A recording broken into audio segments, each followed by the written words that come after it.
and thickets of high grass. Rikki Tikki licked his lips. This is a splendid hunting ground, he said, and his tail grew bottle brushy at the thought of it, and he scuttled up and down the garden, snuffing here and there till he heard very sorrowful voices in a thorn bush. It was Darzee the tailor bird and his wife. They had made a beautiful nest by pulling two big leaves together and stitching them up the edges with fibers, and had filled the hollow with cotton and downy fluff. The nest swayed to and fro as they sat on the rim and cried.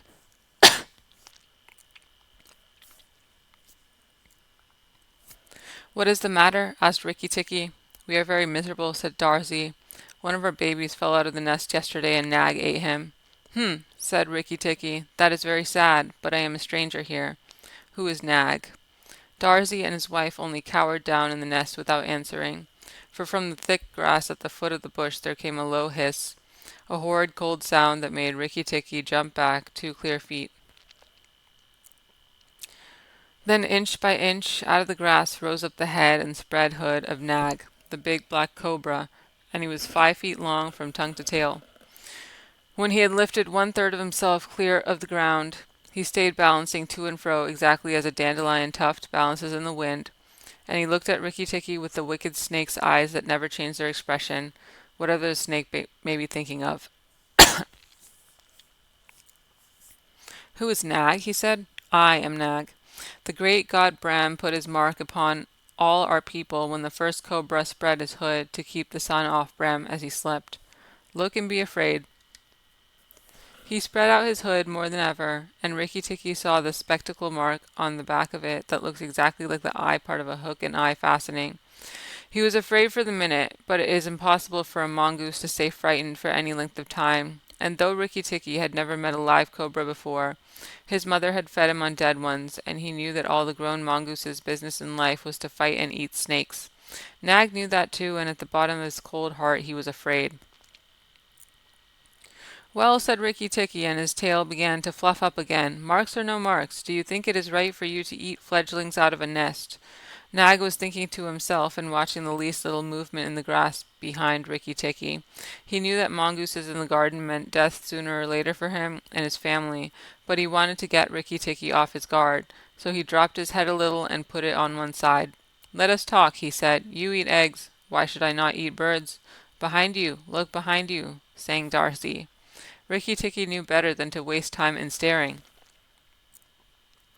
He jumped up in the air as high as he could go, and just under him whizzed by the head of Nagaina, Nag's wicked wife. She had crept up behind him as he was talking, to make an end of him, and he heard her savage hiss as the stroke missed. He came down almost across her back, and if he had been an old mongoose he would have known that then was the time to break her back with one bite. But he was afraid of the terrible lashing return stroke of the cobra. He bit indeed, but did not bite long enough, and he jumped clear of the whisking tail, leaving Nagaina torn and angry. "Wicked, wicked Darzee," said Nag, lashing up as high as he could reach toward the nest in the thorn bush. But Darzee had built it out of reach of snakes, and it only swayed to and fro. Rikki Tikki felt his eyes growing red and hot. When a mongoose's eyes grow red, he is angry, and he sat back on his tail and hind legs like a little kangaroo and looked all around him and chattered with rage. But Nag and Nagaina had disappeared into the grass. When a snake misses its stroke, it never says anything or gives any sign of what it means to do next. Rikki Tikki did not care to follow them, for he did not feel sure that he could manage 2 snakes at once. So he trotted off to the gravel path near the house and sat down to think. It was a serious matter for him. If you read the old books of natural history, you will find they say that when the mongoose fights the snake and happens to get bitten, he runs off and eats some herb that cures him. That is not true. The victory is only a matter of quickness of eye and quickness of foot. Snakes blow against mongooses jump, and as no eye can follow the motion of a snake's head when it strikes, that makes things much more wonderful than any magic herb. Rikki Tikki knew he was a young mongoose, and it made him all the more pleased to think that he had managed to escape a blow from behind. It gave him confidence in himself, and when Teddy came running down the path, Rikki Tikki was ready to be petted. But just as Teddy was stooping, something flinched a little in the dust, and a tiny voice said, "Be careful, I am Death." It was Karait, the dusty brown snakeling that lies for choice on the dusty earth, and his bite is as dangerous as the cobra's. But he is so small that nobody thinks of him, and so he does the more harm to people. Rikki Tikki's eyes grew red again, and he danced up to Karait with the peculiar rocking, swaying motion that he had inherited from his family. It looks very funny, but it is so perfectly balanced a gait that you can fly off from it at any angle you please. And in dealing with snakes this is an advantage. If Rikki Tikki had only known, he was doing a much more dangerous thing than fighting Nag, for Karait is so small and can turn so quickly that unless Rikki bit him close to the back of the head, he would get the return stroke in his eye or lip. But Rikki did not know. His eyes were all red, and he rocked back and forth, looking for a good place to hold. Karait struck out. Rikki jumped sideways and tried to run in, but the wicked little dusty gray head lashed within a fraction of his shoulder, and he had to jump over the body, and the head followed his heels close. Teddy shouted to the house, "Oh, look here, our mongoose is killing a snake," and Rikki Tikki heard a scream from Teddy's mother. His father ran out with a stick, but by the time he came up, Karait had lunged out once too far, and Rikki Tikki had sprung, jumped up on the snake's back, dropped his head far between his forelegs, bitten as high up the back as he could get hold, and rolled away. That bite paralyzed Karait, and Rikki Tikki was just going to eat him up from the tail after the custom of his family at dinner, when he remembered that a full meal makes a slow mongoose, and if he wanted all his strength and quickness ready, he must keep himself thin. He went away for a dust bath under the castor oil bushes, while Teddy's father beat the dead Karait. "What is the use of that?" thought Rikki Tikki. "I have settled it all." And then Teddy's mother picked him up from the dust and hugged him, crying that he had saved Teddy from death, and Teddy's father said he was a providence, and Teddy looked on with big scared eyes. Rikki Tikki was rather amused at all the fuss, which of course he did not understand. Teddy's mother might just as well have petted Teddy for playing in the dust. Rikki was thoroughly enjoying himself. That night at dinner, walking to and fro among the wine glasses on the table, he could have stuffed himself 3 times over with nice things, but he remembered Nag and Nagaina, and though it was very pleasant to be patted and petted by Teddy's mother, and to sit on Teddy's shoulder, his eyes would get red from time to time, and he would go off into his long war cry of "Rick tick ticky ticky tch." Teddy carried him off to bed and insisted on Rikki Tikki sleeping under his chin. Rikki Tikki was too well bred to bite or scratch, but as soon as Teddy was asleep, he went off for his nightly walk around the house, and in the dark he ran up against Chuchundra the muskrat, creeping round by the wall. Chuchundra is a broken-hearted little beast. He whimpers and cheeps all the night, trying to make up his mind to run into the middle of the room, but he never gets there. "Don't kill me," said Chuchundra, almost weeping. "Rikki Tikki, don't kill me." "Do you think a snake killer kills muskrats?" said Rikki Tikki scornfully. "Those who kill snakes get killed by snakes," said Chuchundra, more sorrowfully than ever. "And how am I to be sure that Nag won't mistake me for you some dark night?" "There's not the least danger," said Rikki Tikki, "but Nag is in the garden, and I know you don't go there." "My cousin Chua, the rat, told me," said Chuchundra, and then he stopped. "Told you what?" "Hush! Nag is everywhere, Rikki Tikki. You should have talked to Chua in the garden." "I didn't, so you must tell me. Quick, Chuchundra, or I'll bite you." Chuchundra sat down and cried till the tears rolled off his whiskers. "I am a very poor man," he sobbed. "I never had spirit enough to run out into the middle of the room." "Hush! I mustn't tell you anything. Can't you hear, Rikki Tikki?" Rikki Tikki listened. The house was as still, but he thought he could just catch the faintest scratch in the world, a noise as faint as that of a wasp walking on a window pane, the dry scratch of a snake's scales on brickwork. "That's Nag or Nagaina," he said to himself, "and he is crawling into the bathroom slice. You're right, Chuchundra, I should have talked to Chua. He stole off to Teddy's bathroom, but there was nothing there, and then to Teddy's mother's bathroom.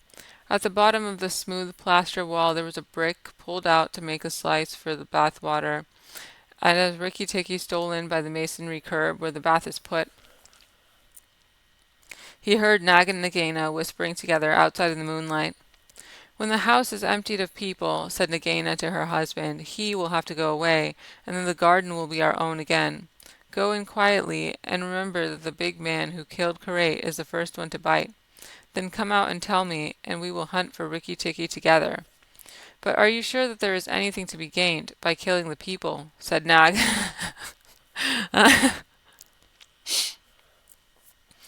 "Everything. When there were no people in the bungalow, did we have any mongoose in the garden? So long as the bungalow is empty, we are king and queen of the garden. And remember that as soon as our eggs in the melon bed hatch, as they may tomorrow, our children will need room and quiet." "I had not thought of that," said Nag. "I will go, but there is no need that we should hunt for Rikki Tikki afterward. I will kill the big man and his wife and the child if I can, and come away quietly. Then the bungalow will be empty and Rikki Tikki will go." Rikki Tikki tingled all over with rage and hatred at this, and then Nag's head came through the slice, and his 5 feet of cold body followed it. Angry as he was, Rikki Tikki was very frightened as he saw the size of the big cobra. Nag coiled himself up, raised his head, and looked into the bathroom in the dark, and Rikki could see his eyes glitter. "Now if I kill him here, Nagaina will know, and if I fight him on the open floor, the odds are in his favor. What am I to do?" said Rikki Tikki Tavi. Nag waved to and fro, and then Rikki Tikki heard him drinking from the biggest water jar that was used to fill the bath. "That is good," said the snake. Now when Karait was killed, the big man had a stick. He may have that stick still, but when he comes in to bathe in the morning he will not have a stick. I shall wait here till he comes. Nagaina, do you hear me? I shall wait here in the cool till daytime. There was no answer from outside, so Rikki Tikki knew Nagaina had gone away. Nag coiled himself down, coil by coil, around the bulge at the bottom of the water jar, and Rikki Tikki stayed still as death. After an hour he began to move, muscle by muscle, toward the jar. Nag was asleep, and Rikki Tikki looked at his big back, wondering which would be the best place for a good hold. "If I don't break his back at the first jump," said Rikki, "he can still fight, and if he fights, oh, Rikki!"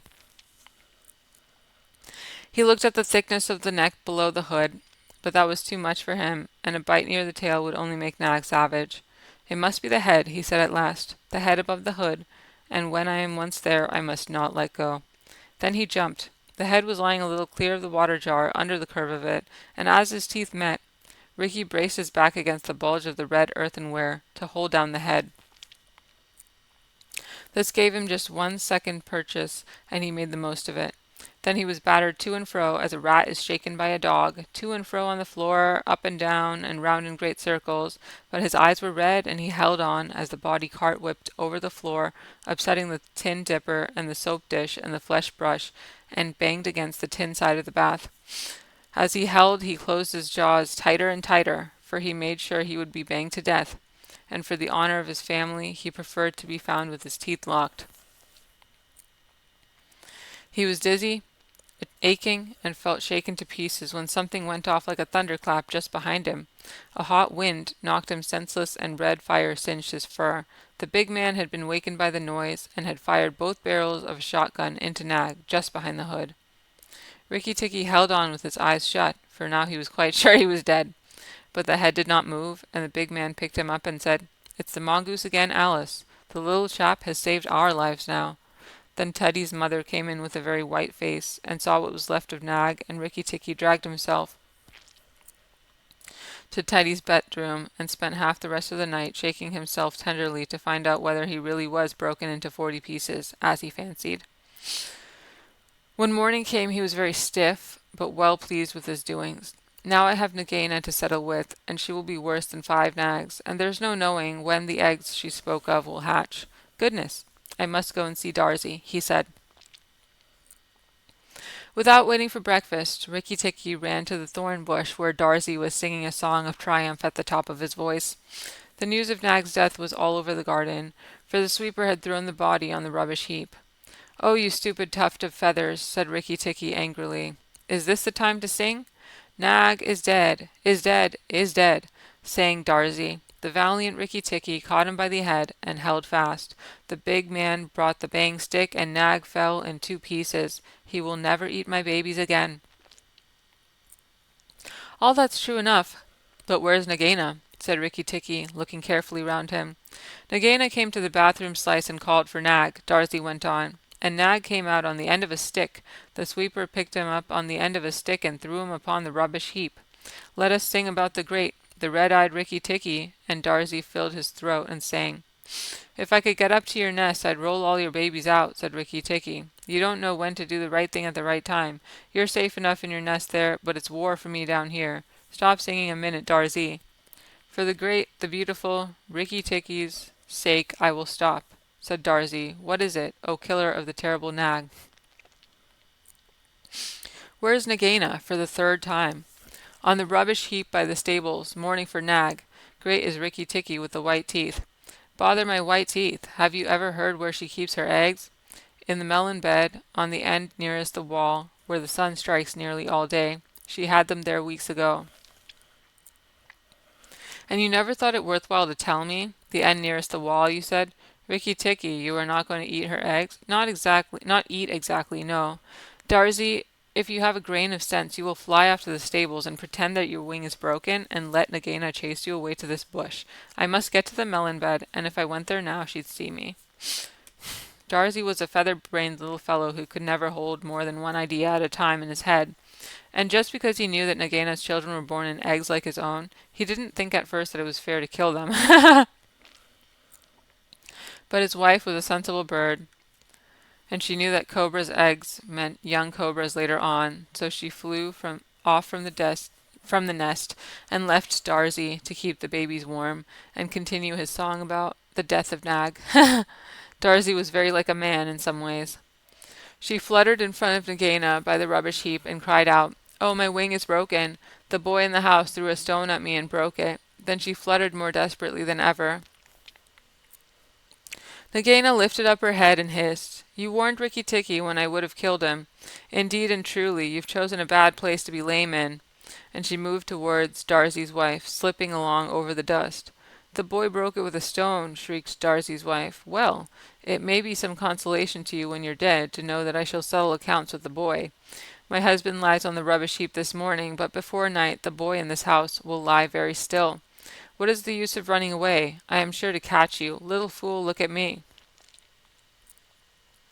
Darzee's wife knew better than to do that, for a bird who looks at a snake's eyes gets so frightened that she cannot move.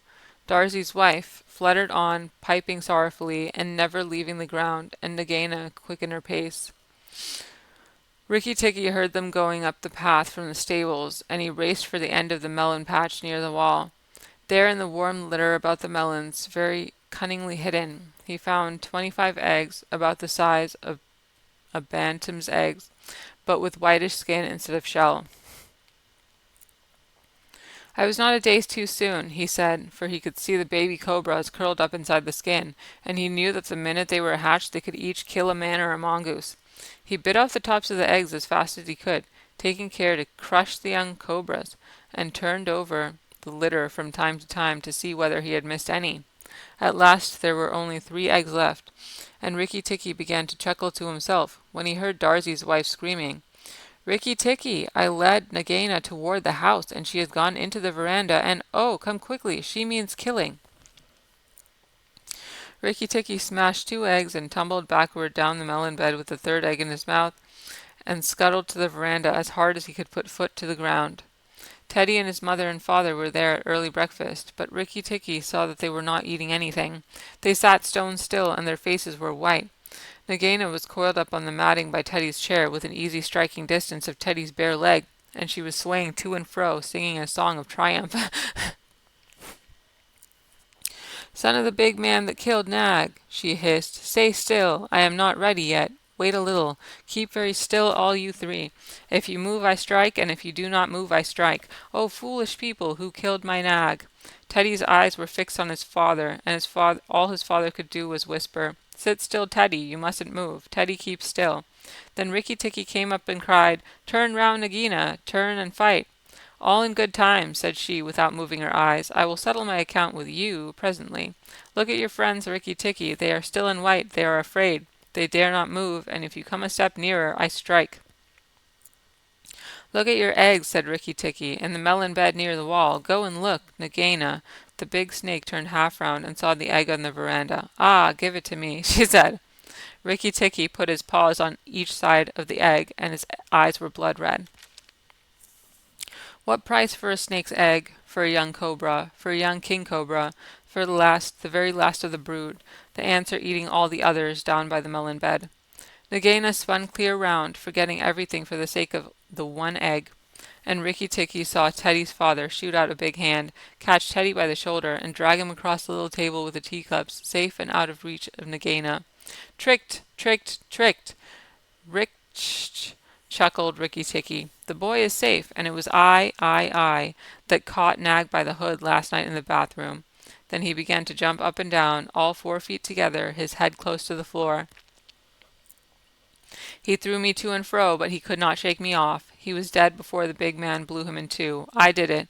Rikki Tikki Come then, Nagaina, come and fight with me. You shall not be a widow long. Ha! Nagaina saw that she had lost her chance of killing Teddy, and the egg lay between Rikki Tikki's paws. Give me the egg, Rikki Tikki. Give me the last of my eggs, and I will go away and never come back, she said, lowering her hood. Yes, you will go away, and you will never come back, for you'll go to the rubbish heap with Nag.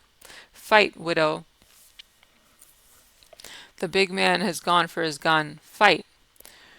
Rikki Tikki was bounding all round Nagaina, keeping just out of reach of her stroke, his little eyes like hot coals. Nagaina gathered herself together and flung out at him.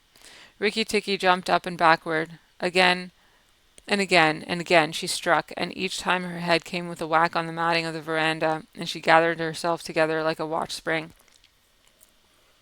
Then Rikki Tikki danced in a circle to get behind her, and Nagaina spun round to keep her head to his head, so that the rustle of her tail on the matting sounded like dry leaves blown along by the wind. He had forgotten the egg.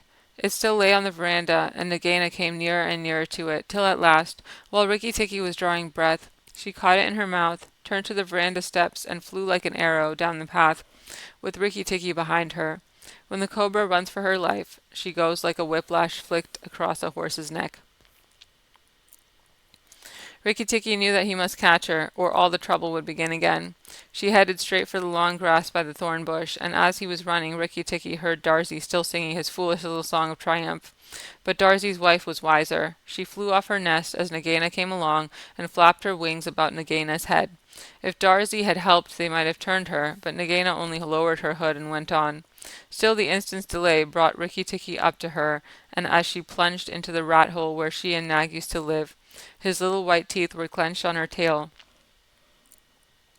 and he went down with her, and very few mongooses, however wise and old they may be, care to follow a cobra into its hole. It was dark in the hole, and Rikki Tikki never knew when it might open out and give Nagaina room to turn and strike at him.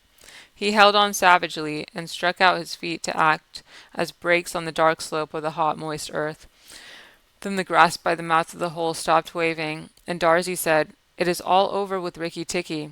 We must sing his death song. Valiant Rikki Tikki is dead, for Nagaina will surely kill him underground. So he sang a very mournful song that he made up all on the spur of the minute, and just as he got to the most touching part, the grass quivered again, and Rikki Tikki, covered with dirt, dragged himself out of the hole leg by leg, licking his whiskers. Darzee stopped with a little shout. Rikki Tikki shook some of the dust out of his fur and sneezed. It is all over, he said. The widow will never come out again. And as the red ants that lived between the grass stems heard him, and began to troop down one after another to see if he had spoken the truth, Rikki Tikki curled himself up in the grass and slept where he was, slept and slept till it was late in the afternoon, for he had done a hard day's work. Now, he said, when he awoke, I will go back to the house, tell the coppersmith, Darzee, and he will tell the garden that Nagaina is dead. The coppersmith is a bird who makes a noise exactly like the beating of a little hammer on the copper pot, and the reason he is always making it is because he is a town crier to every Indian garden, and tells all the news to everybody who cares to listen. As Rikki Tikki went up the path, he heard his "attention" notes like a tiny dinner gong, and then the steady ding-dong talk. Nag is dead. Dong. Nagaina is dead. Ding-dong talk. That set all the birds in the garden singing, and the frogs croaking, for Nag and Nagaina used to eat frogs as well as little birds. When Rikki got to the house, Teddy and Teddy's mother, she looked very white still, for she had been fainting, and Teddy's father came out and almost cried over him, and that night he ate all that was given to him till he could eat no more, and went to bed on Teddy's shoulder, where Teddy's mother saw him when she came to look late at night. "He saved our lives and Teddy's life," she said to her husband. "Just think, he saved all our lives." Rikki Tikki woke with a jump, for all the mongooses are light sleepers. "Oh, it's you," said he. "What are you bothering for? All the cobras are dead, and if they weren't, I'm here." Rikki Tikki had a right to be proud of himself, but he did not grow too proud, and he kept that garden as a mongoose should keep it, with tooth and jump and spring and bite, till never a cobra dared show its head inside the walls. Darzee's Chaunt, sung in honor of Rikki Tikki Tavi. Singer and tailor am I, doubled the joys that I know, proud of my lilt through the sky, proud of the house that I sew. Over and under, so weave I my music, so weave I the house that I sew. Sing to your fledglings again, mother, oh lift up your head. Evil that plagued us is slain, death in the garden lies dead. Terror that hid in the roses is impotent, flung on the dunghill and dead. Who hath delivered us who? Tell me his nest and his name. Rikki the valiant, the true, Tikki with eyeballs of flame. Rikki Tikki Tikki, the ivory-fanged, the hunter with eyeballs of flame. Give him the thanks of the birds, bowing with tail feathers spread. Praise him with nightingale words, nay, I will praise him instead. Here, I will sing you the praise of the bottle-tailed Rikki with eyeballs of red. Here Rikki Tikki interrupted, and the rest of the song is lost.